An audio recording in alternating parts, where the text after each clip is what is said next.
El Presley lo conocí en Avilés y aquel día me dijo una cosa, lo conocí en Las Meanas y me presentó y tal, y me oyó cantar y después de, o sea, cuando le tocó cantar a él, dice, este guaje tiene madera, ya no me da pena morirme porque tengo aquí, eso fue lo que dijo el Presley en Las Meanas. Obligote. Entonces tuve que tirar por el carro y arrancar. Y la verdad que tuve suerte. Joder, ¿cuánto te debe el público a ti también? Bueno, Tú a ellos desde luego, pero, yo a ellos muchísimo. pero los otros a ti Todo. también. Al público asturiano yo le debo todo, de verdad.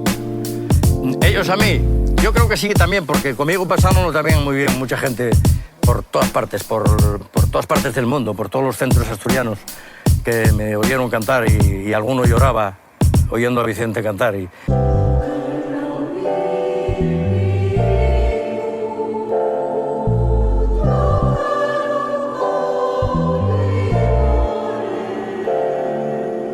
Vicente fue o es algo especial para todo el público de Asturias. Cualquiera que se sienta asturiano, pues como Vicente hay más, pero mejor que él yo creo que no.